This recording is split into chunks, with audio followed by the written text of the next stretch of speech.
Olá, eu sou Felipe Estana e meu grupo Enzo Carnevale, Felipe Moreira, João Gabriel e Pedro Melo vamos apresentar nosso trabalho sobre redes e comunicação quânticas. O que são redes e comunicação quânticas? Hoje em dia, a internet conecta computadores pelo globo e é utilizada para fazer compras, pesquisar informações, nos comunicar, entre outras atividades. Porém, ela está infestada de hackers. E, com a criação de computadores cada vez mais poderosos, os métodos de criptografia atuais estão em risco de serem quebrados. A internet quântica é uma solução para estes problemas.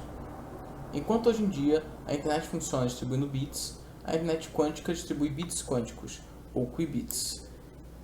Esses qubits diferem dos bits clássicos, que assumem os estados de 0 ou 1.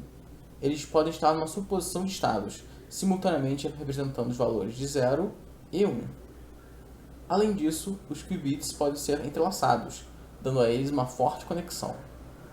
Ao medir o estado de um desses qubits, pode-se determinar instantaneamente o estado de outro, mesmo a enormes distâncias.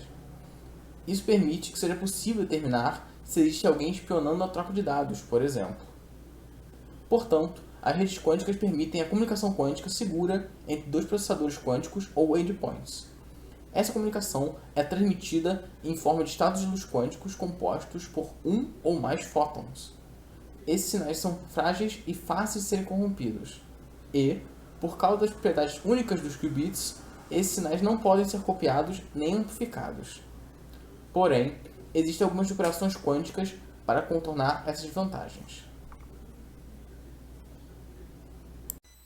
O campo de comunicação quântica promete a distribuição confiável de informações quânticas em emaranhados quânticos.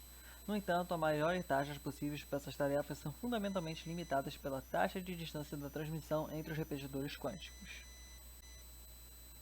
O problema é que os estados quânticos são muito sensíveis e qualquer interferência gera um ruído suficientemente para fazer os qubits perderem os dados. E quanto maior a distância entre os repetidores quânticos, maior é a chance de haver algo no caminho que interfira na transmissão. A distribuição de estados emaranhados entre locais distantes será essencial para a futura realização em larga escala de esquemas de comunicação quântica, como criptografia quântica e teletransporte quântico. Devido ao ruído inevitável no canal de comunicação quântica, o emaranhamento entre duas partículas é cada vez mais degradado quanto mais longe elas se propagam.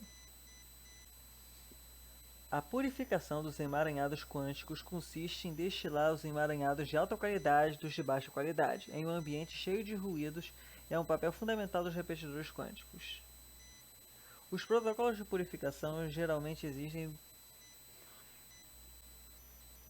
Os protocolos de purificação gerais existentes baseiam-se no nótico quântico controlado, também conhecido como CNOT, ou em operações lógicas quânticas semelhantes, que são muito difíceis de implementar experimentalmente. As realizações atuais das portas CNOT são muito imperfeitas para serem úteis para a comunicação quântica de muita longa distância. O grande desafio da comunicação quântica é como superar a perda de sinal e os ruídos existentes no espaço livre entre os pontos de comunicação. Muitas redes quânticas sofrem de um problema de crescimento exponencial com a taxa de escala de distância nas redes quânticas. Temos então que é de vital importância para a internet quântica determinar os protocolos mais eficientes para distribuir informações em emaranhamentos quânticos. Um método usado para proteger os qubits toma vantagem da defasagem causada pelos ruídos para manter a coerência quântica em um sistema de 3 qubits. Normalmente, a defasagem é o que causa a decoerência ou perda de dados nos sistemas quânticos.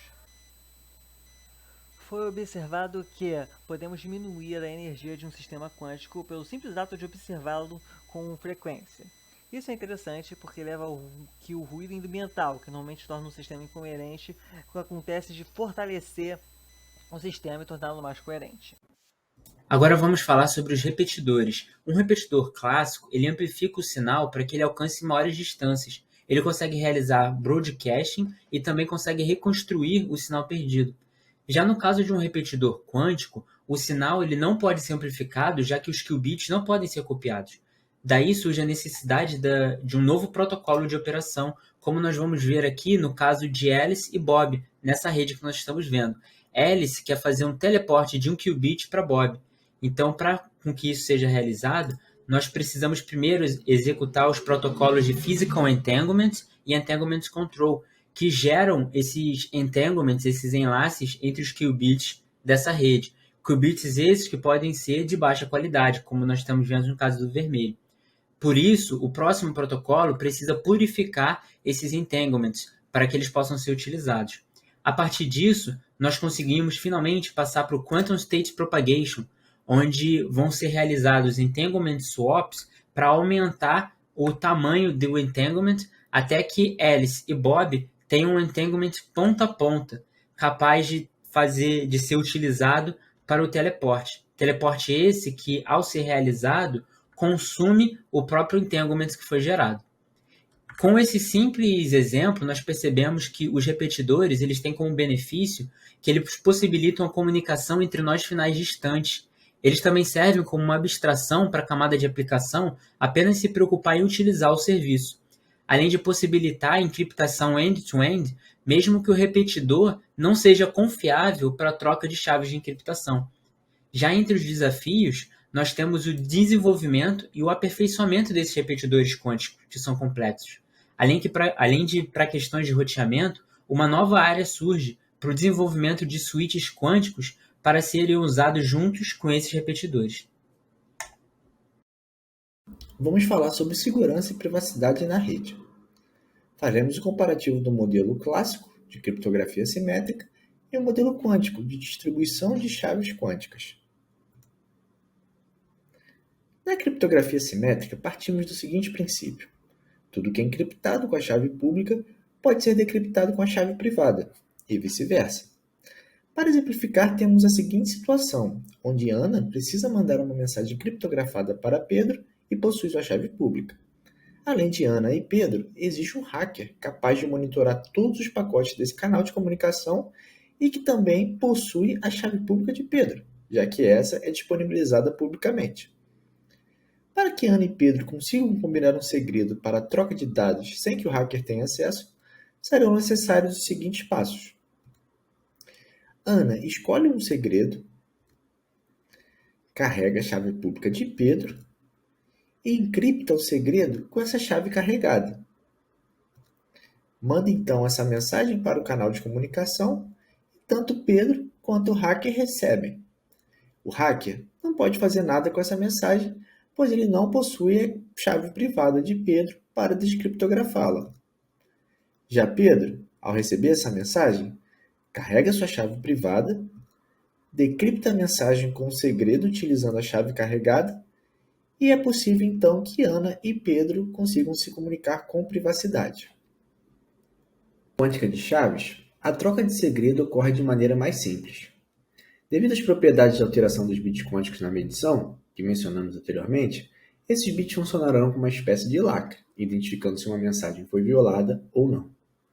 Nesse caso, Ana escolhe e envia o segredo, essa mensagem trafega pela rede, até que é interceptada por um hacker.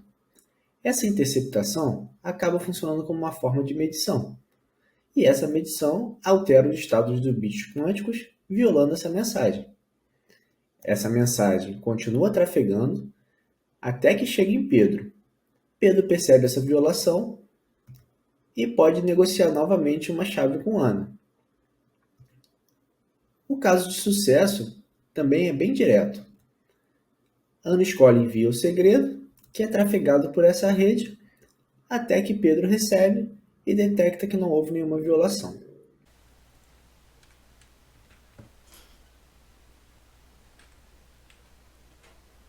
Bom, com todos esses conceitos agora em mente, podemos fazer uma breve revisão do que foi estudado nesse trabalho. Começando pelas diferenças entre internet clássica e quântica. Na internet clássica, temos a necessidade de alguns roteadores para poder encaminhar os bits do host A para o host B. Esse roteamento é feito através de roteadores. Já na internet quântica, os qubits podem ser transportados sem necessidade de um canal físico, através da propriedade do entrelaçamento quântico. Além disso, temos uma diferença também na segurança, enquanto na internet clássica a segurança é feita através da distribuição de chaves assimétricas entre os hosts. Na internet quântica podemos usar o QQD, que falamos nesse vídeo.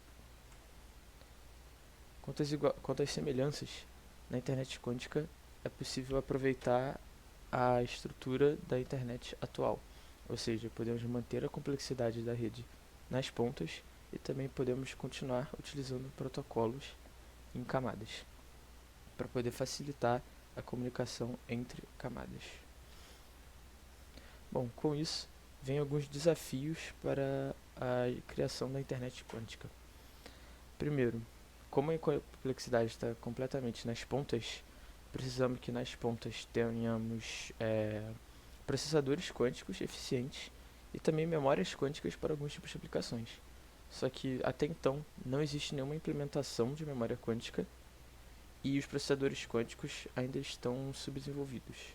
Os computadores da IBM hoje em dia possuem um pouco mais de 400 qubits, então eles ainda não são capazes de suportar aplicações pesadas.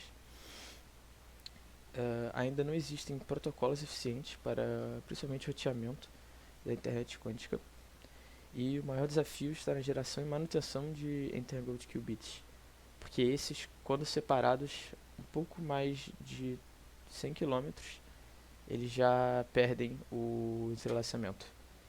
Então é muito difícil de manter eles e criar a rede de teleporte necessária para o funcionamento da internet quântica. Então é isso no nosso trabalho, espero que tenham gostado e mandem dúvidas, por favor.